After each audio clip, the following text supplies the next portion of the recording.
Another turning point, a fork stuck in the road. Time grabs you by the wrist, directs you where to go. So make the best of this test and don't ask why. It's not a question but a lesson learned in time. It's something unpredictable, but in the end is right. I hope you had the time of your life.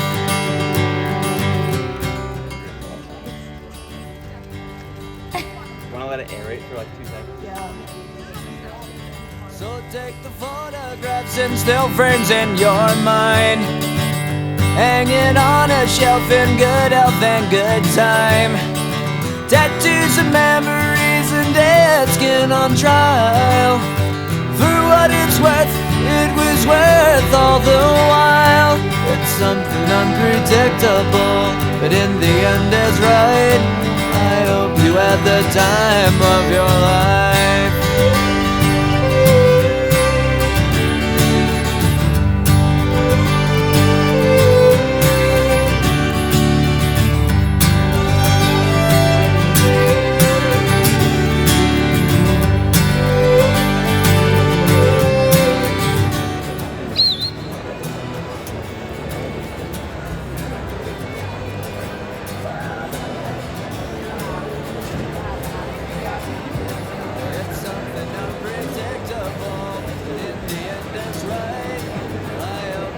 The time of your life.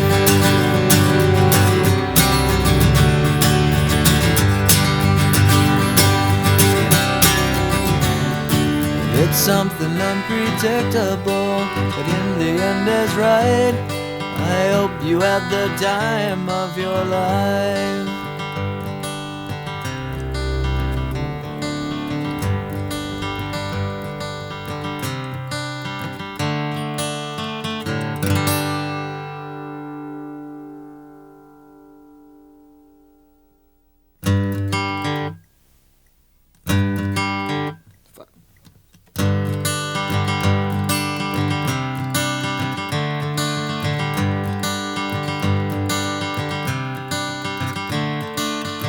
Another turning point, a fork stuck in the road.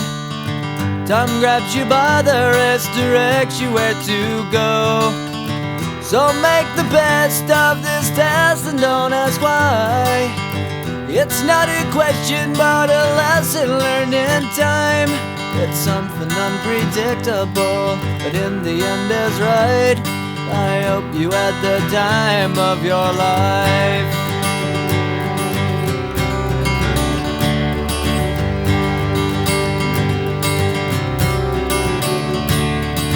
So take the photographs and still frames in your mind, hanging on a shelf in good health and good time. Tattoos of memories and dead skin on trial. For what it's worth, it was worth all the while. It's something unpredictable, but in the end is right. I hope you had the time of your life.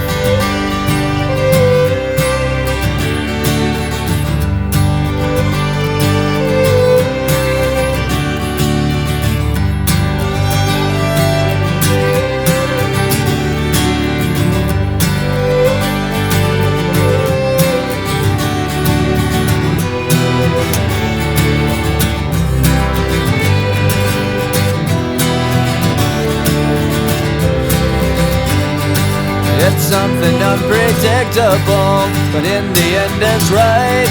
I hope you had the time of your life.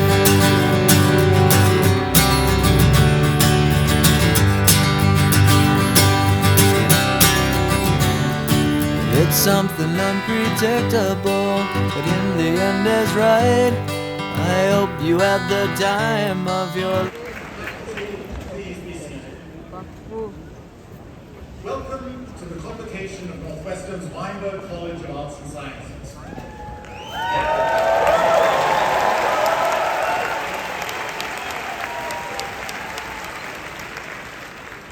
And congratulations to the inspiring 2025 class of Weinberg College.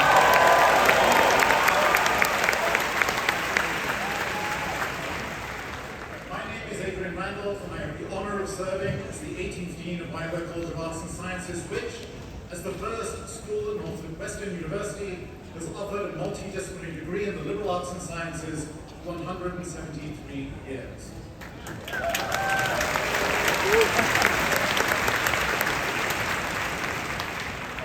I want to begin by acknowledging all those who came before us, who walked these lands and indeed other lands and shores. To our ancestors and predecessors, we owe our attention, gratitude, and grace. Without their actions, efforts, and wisdom, we would not be here celebrating in this fashion. I would like, moreover, to acknowledge and thank several individuals here with me on the stage. President Emeritus Henry Beaman, 15th President of Northwestern University.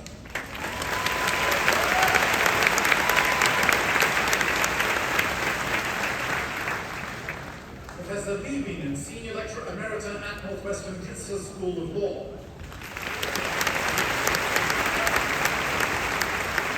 And Northwestern University Trustee Adam Carr.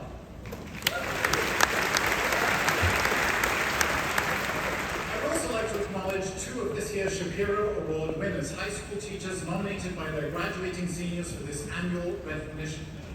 Just raise your hand where you are. Jennifer Lee Neff from Glacier High School in Kalispell, Montana.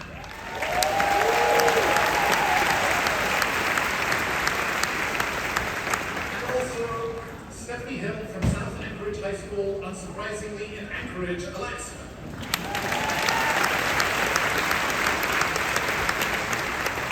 Thank you for joining us and for representing excellence in high school education. Ceremonies such as this ripple with significance. They represent the culmination of years of attention and exertion, both the work of parents and guardians to support their wards on their way to and through the university, the academic perseverance that the students need to gain admission to this university and then succeed while here, the resilience and vision of faculty members who devote themselves to honing the expertise necessary to speak knowledgeably and accurately about the subjects represented on the banners arrayed behind us, or the dedication of staff members who work to ensure that the student experience at Northwestern is one you, graduates, will remember fondly. One essential value and practice that energizes all who have led us to this ceremony is gratitude. Today we express this through solidarity and civility, through thoughtful reflection and expression. Every name we read, every action we take, every word uttered is done so in the spirit of gratitude. As individual graduates stride across the stage, we of course celebrate them and their achievements. We all know, however, that success is never solely the result of an individual's efforts. It takes families and communities, groups and societies. This celebration is therefore not only about new graduates, but about those who have sometimes spent decades dreaming of this moment. It's about those who offered a helping hand, and about those who listened to you when you needed a sympathetic ear. Thus, while each name we read out may refer to an individual, it also points to the network that sustained you and helped you reach this goal. Being graduated from Northwestern University with an interdisciplinary degree from Weinberg College of Arts and Sciences. So let's take a moment to thank you, graduates. For those who can, please stand.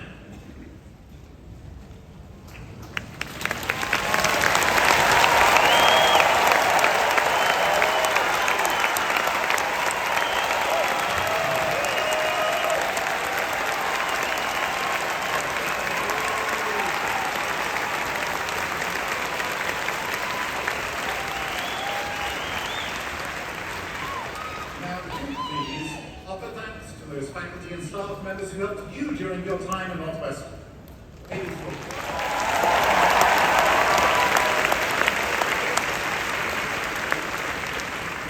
If there are any parents or guardians in the room, if you can, please stand.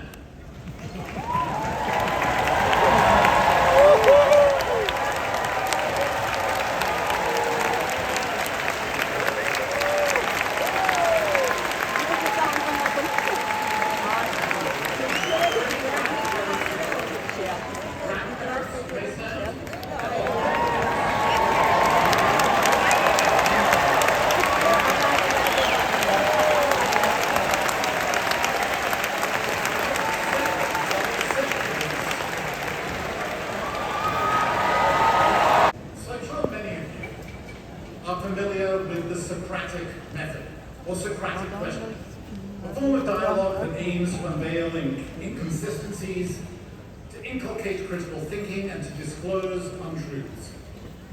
This pedagogical approach derives from the incessant inquiry recorded in ancient Greek dialogues describing the exchanges the Athenian philosopher Socrates had with his students and interlocutors. In these dialogues, Socrates used questions to prize open assumptions, contradictions, and fallacies of statements in ways that were often revealing and unsettling. Indeed, his questions were often awkward, annoying, and troubling to those with whom he spoke and to his fellow Athenians. Despite his intentions, which were rooted, I think, in a genuine, uncompromising commitment to training others to develop the tools necessary to pursue truth without an agenda, in the end, Socrates was put on trial in 399 BCE and lost his life. I'm recalling Socrates and the method named after him to remind us of the power of questions and questioners. We are still talking about Socrates more than 2 millennia after he walked the streets of Athens, precisely because of his pierceful and insightful questions. One of the things I hope students learn when studying at Weinberg College is the value of the question mark.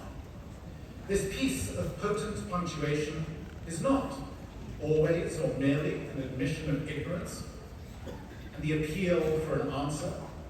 The question mark can and should signal a thirst for knowledge, yes, but it also betokens a type of knowledge embedded in a well-crafted query. Such questions should both expand vistas and cut deeply into the core of a problem, all while connoting a sense of humility and self-awareness on behalf of the question.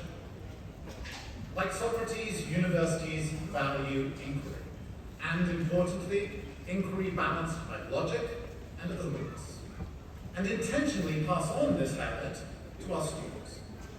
Our questions can unsettle expected and established norms, and challenge received knowledge.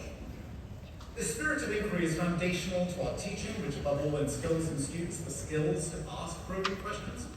But the ethos also suffuses our research enterprise, which fuels discovery at the very limits of human comprehension. Our questions, which range across the arts and humanities, the social and natural sciences, can and do ruffle feathers.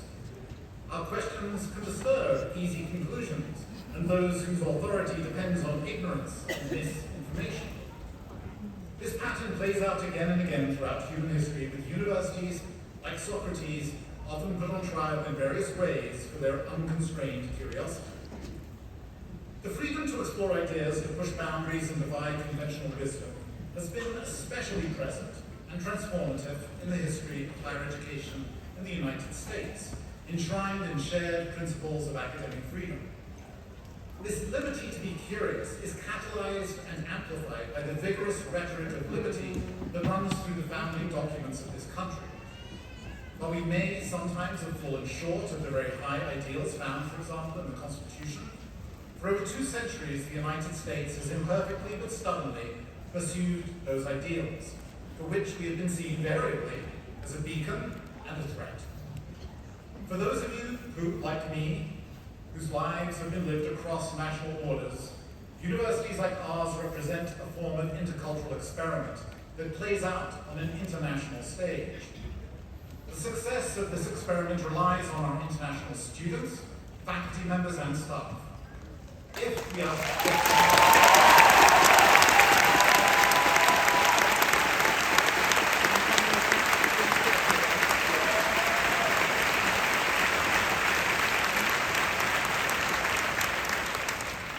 to face with courage and curiosity the greatest global challenges, we simply must remain steadfast in our commitment to pluralism, which includes an openness to viewpoints of those from a range of nations and cultures.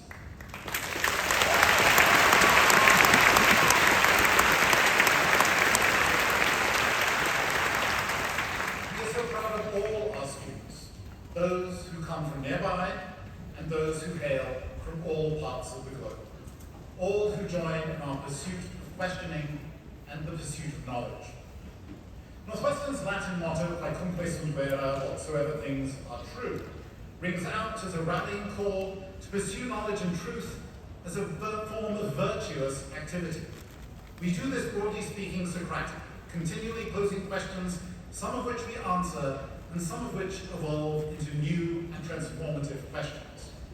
Graduates, with your degrees, you join the ranks of those who treasure the question mark and all it represents. The openness to new ideas and innovation, the desire not only for answers and truths, but also the very pathways toward answers and truths, and the flexibility to pose old questions afresh, or to develop heretofore unimagined questions. The question mark arose in its present form during the Middle Ages, the period I study, and it coincides with the early centuries of the university as an institution. The question mark and the university are linked, and they embody a type of emergent critical thinking that led both to new forms of knowledge and technology. We are inheritors of this sometimes ambivalent legacy, with our lives rooted within a long industrial revolution. The latest iteration of this revolution has been marked by computation, and now by the hypercharged form of computation we call artificial intelligence, which links knowledge and technology in ways that are and will be transformative. The changes will be social, political, economic, and cultural, and to navigate them successfully, we will need above all to be canny and informed questioners. It is therefore to our collective advantage to cultivate questions and questioners, to stretch the limits and modes of expression to encourage healthy habits of questioning and the skills necessary to pose the right question at the right time. I appeal to you graduates and all those here to resist those who would rein in such questioning, check the power of universities to pose challenging questions, and constrain the ways in which such curiosity floods our society with an ethos of liberty, of thought, and action.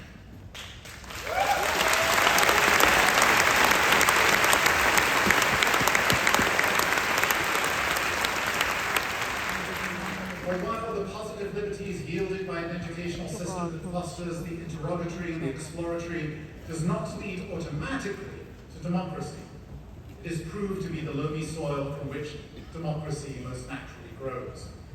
So graduates, be proud of your achievements. Take heart in the power of the question mark. From being trained to pose astute questions, you have developed practical skills that will serve you well in our fast evolving world. Know that you have been strengthened by this experience and that you, through your thoughtful inquiry, have in turn fortified Northwestern. The spirit of curiosity that has drawn us together leaves me confident that, despite efforts to stifle inquiry, the freedoms wrought through inspired questioning run strong through this place, through our community, and through our society. We are collectively so happy for you and your families and your loved ones. We will be watching as you explore and question in the years to come. Thank you. The main event. Our speaker today, Junta Nakai, Weinberg College graduate of the class of 2004. After spending 14 years in the equities division of Goldman Sachs, Junta began working at Databricks, a Silicon Valley-based data analytics and artificial intelligence company. He currently heads global cybersecurity, public sector and financial services there, while also working with the firm-wide sustainability steering committee. Junta's story of pursuing one's passion beyond a linear path is one I hope will resonate with us all. Outside of Junta's role with Databricks, he is a co-founder of Brooklyn Pura, no, I pronounced that right, America's largest craft sake brewery. I'm grateful to Junta for accepting our invitation to speak today. Junta, Weinberg College, and Northwestern are so very proud of you. So welcome back, and now give a rousing Wildcat welcome to Junta Nakai, class of 2004.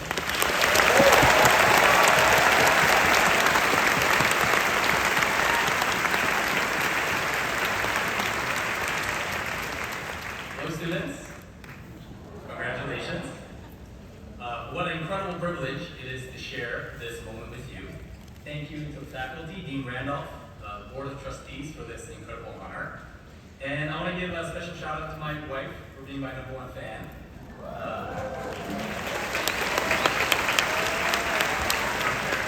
And my parents who flew 5,000 miles to be here today.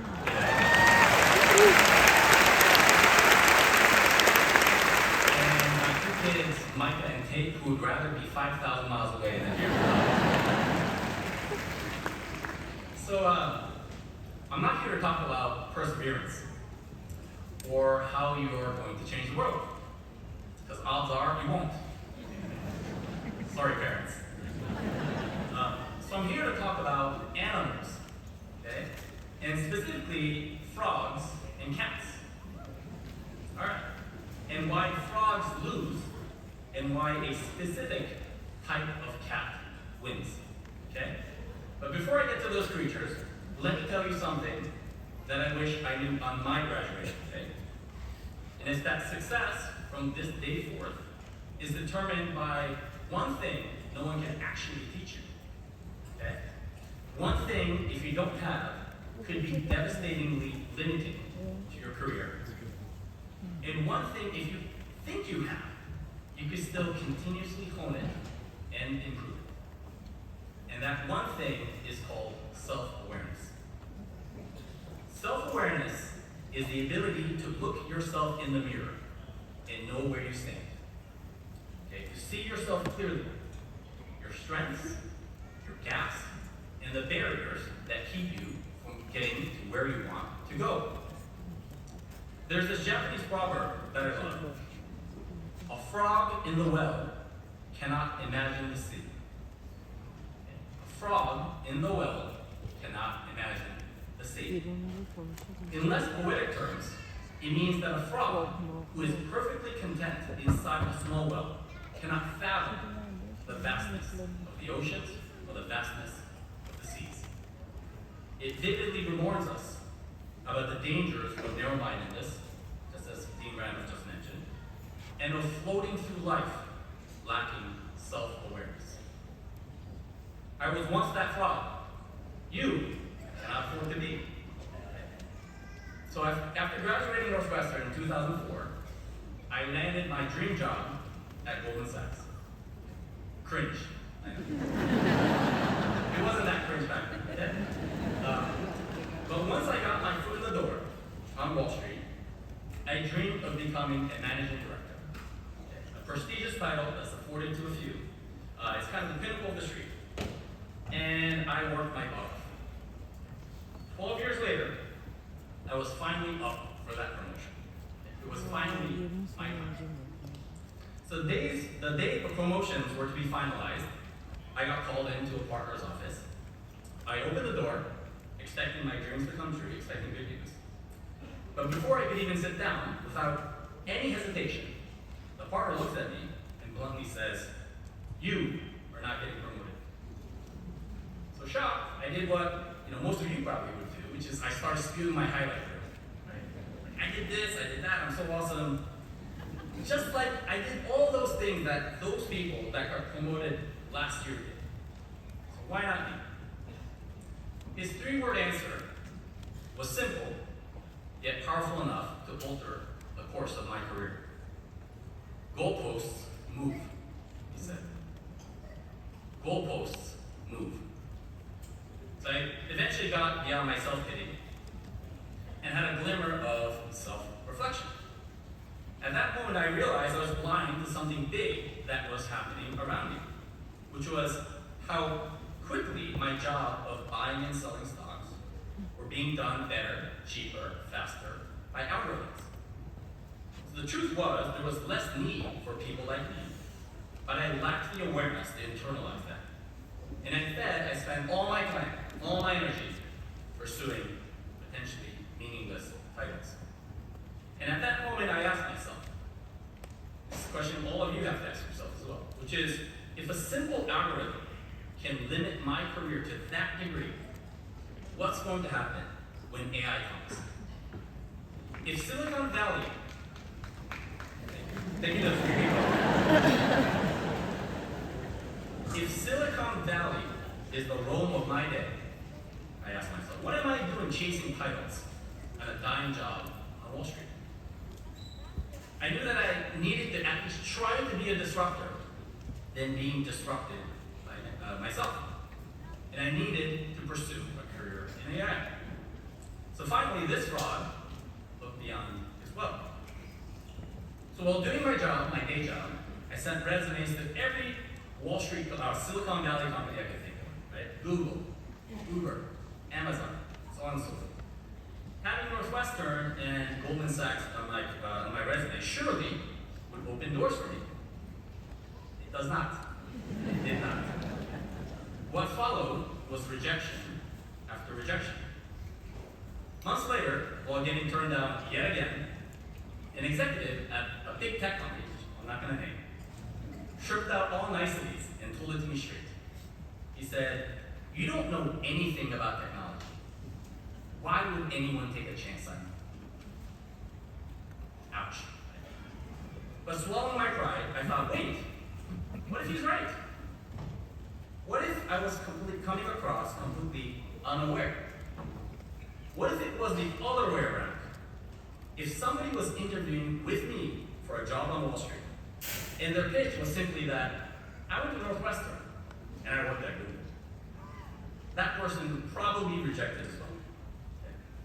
And I finally had this spark of enlightenment, which was, I was a fraud, once again. But this time, though, I did something different.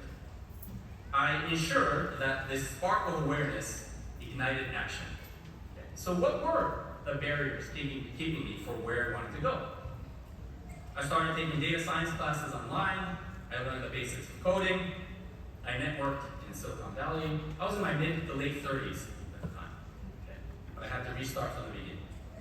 And a few months later, I got a job at a small AI company that was willing to take a chance on me. I took a pay cut. I took a cut in title, in prestige. I also, again, took a massive pay cut, but hopefully, luckily my wife was supportive of that one.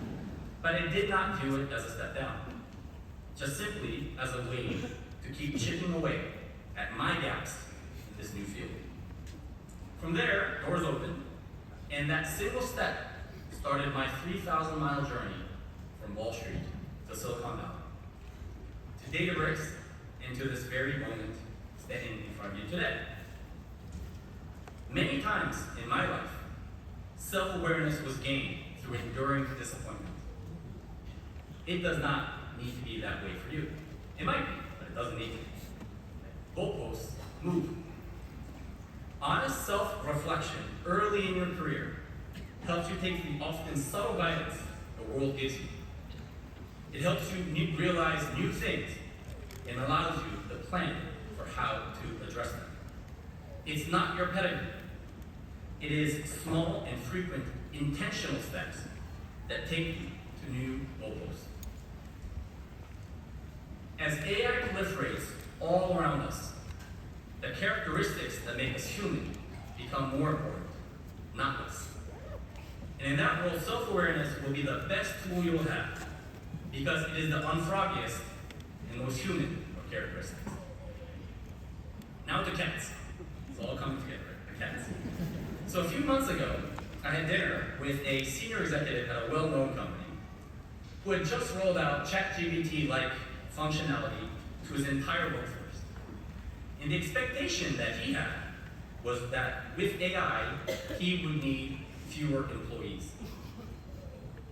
He was wrong. He found that he still needed humans.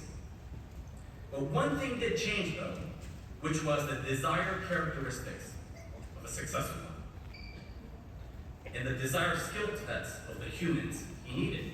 Goalposts moved. There were two clear groups that emerged from his experiments. I'm going to call them group frogs and group wildcats. Okay? Someone cheered for frogs earlier, but frogs lost. Okay?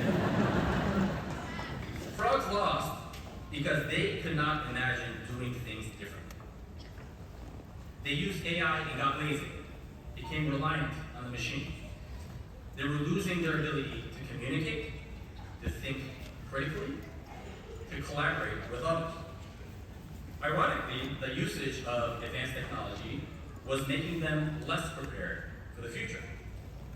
These folks, stuck in their well, unable to imagine the sea, they were disrupted. On the other hand, Group Wildcats won. They used AI, just like Group Frogs did, but AI not to do their jobs, but to work on the gaps they knew they had. If you're a bad writer, you used it to help you write. If your creativity was your challenge, you used it to help you with ideas. The humans always came first, and the AI second. They were self-aware, using technology as a tool to address the gaps they knew they had. These people became even more valuable to the company, and the CEO decided to hire more people like them. Wildcats won. Years from now, historians will say, you and I lived at the dawn of the AI age, a time when advancements were stopped being measured in percentages, but in multiples. Okay? Where advancements stopped being measured in percentages, but in multiples. Not 10% faster, but 10 times faster. Not 100% better, but 100 times faster. This means, as you embark on your road, beyond the confines of Sheridan Road, disruption will be your reality. Goalposts will move more frequently and more abruptly than anything I experienced. From medicine, marketing, AI will be all around you, all at once, throwing wrenches in your career plans. It's the new reality. But you cannot allow yourself to be the frog that I once was. You have to be a wildcat, because wildcats win. As I conclude, I thought about this. Let me propose a little exercise for all of you here. Okay? Do this before you start drinking today. I think that's because otherwise it can turn up. Okay? But since self-awareness is elusive to you and you alone, think about that for a second. Self-awareness is often elusive to you and you alone. And we could all name 5 people we think are clueless. Right? Yeah. Those 5 have no idea. Okay? And most likely you're on someone else's 5. Okay? So I want you to tell 3 friends that you care about what they are unaware of. So again,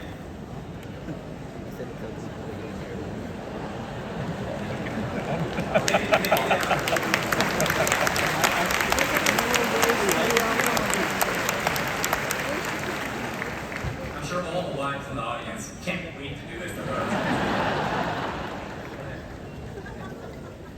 As I said, it turns out we know very well the limitations of others, while being ignorant of ours. Okay, it might sound harsh, I get it, but I promise you, this is the best parting gift you could give to someone you care about. And ask them to do the same for you. That'll be fun. And accept the feedback in its philosophy. It is a privilege. That I guarantee. So, from today on, work on your self-awareness until it becomes your superpower. Let it allow you to see yourself clearly. Let it help you close gaps and overcome the barriers that prevent you from getting to where you want to go. And let it guide you to new goalposts. Goalposts will move over and over again for each and every one of you.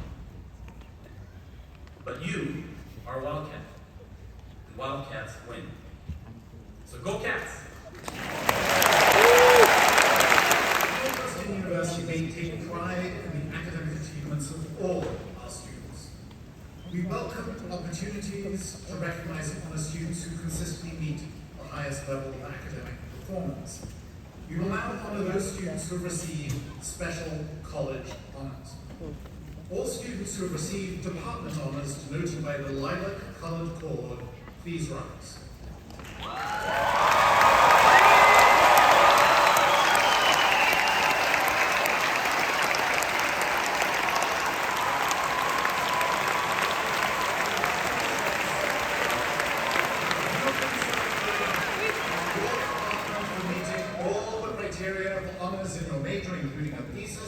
Approved by the Weinberg Committee on Undergraduate Academic Excellence. Please turn and face your families and applaud.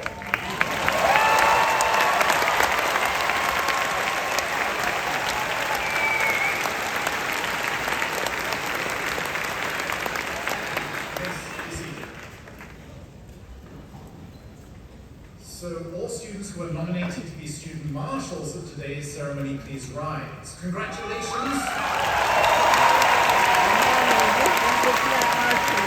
You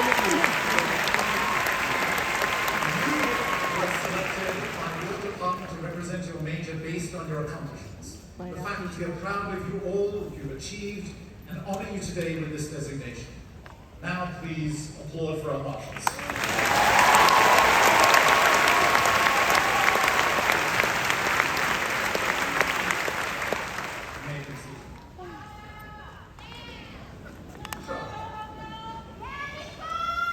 That's going to go on a lot today. That's good. I want to take a moment, however, to recognize the many students and families who are not with us today who couldn't join us. I hope that they are joining us now virtually and celebrating their achievements in the company of those who have supported them along the way.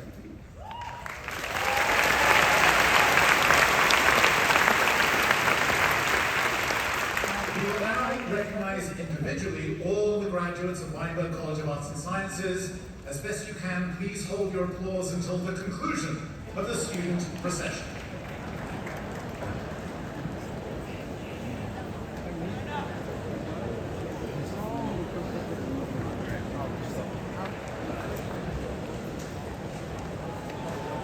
Camille Isabel Reynoso, Alexandro Ivan Meza,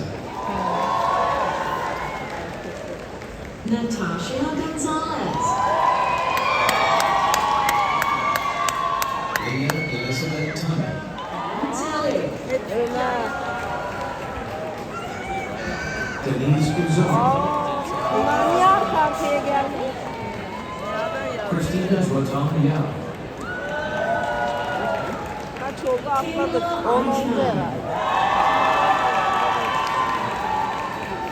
Charlotte Jean Salmon,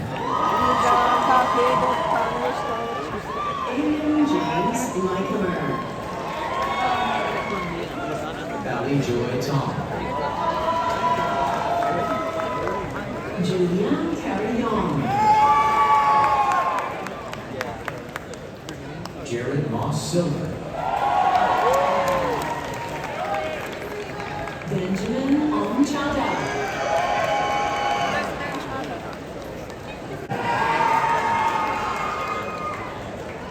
Ali Keiko Lee, Aiden Sean Dora,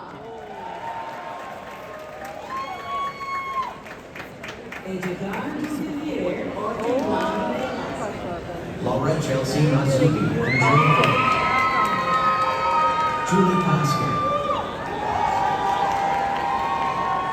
Cooper Joseph Hamlin, Aiden Daniel Colin Fitzgerald, William A. Ewing, Jack Ryan Porter,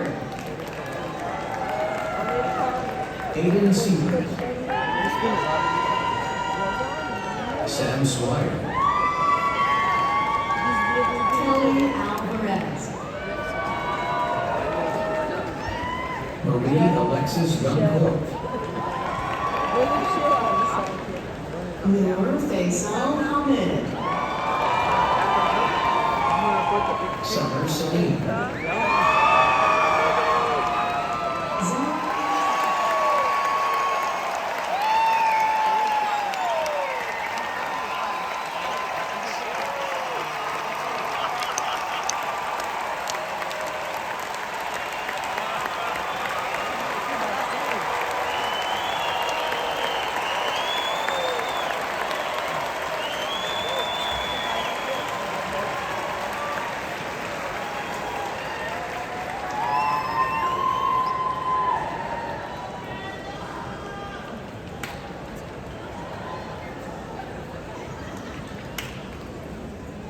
I would now like to invite the student a cappella group, the Undertones, to lead us in the city of the Northwestern's alma mater.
To all our graduates, we wish the very best of fortune and a productive and rewarding future. The faculty will now recess. Please make your way out of the arena after the recession. Thank you all for joining us today. It's something unpredictable, but in the end is right. I hope you had the time of your life.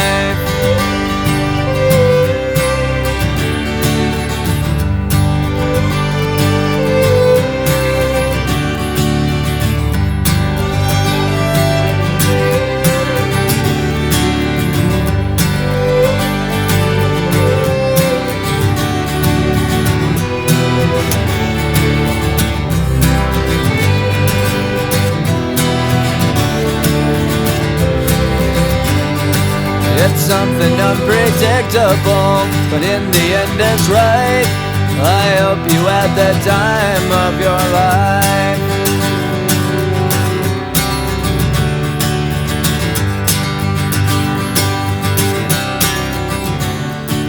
It's something unpredictable, but in the end is right. I hope you had the time of your life.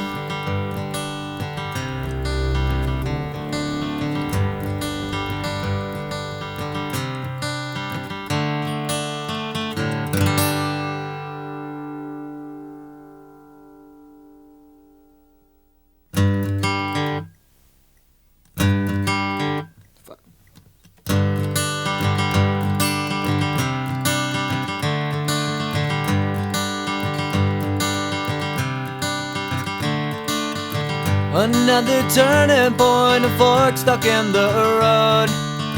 Time grabs you by the wrist, directs you where to go. So make the best of this test and don't ask why. It's not a question but a lesson learned in time. It's something unpredictable, but in the end is right. I hope you had the time of your life.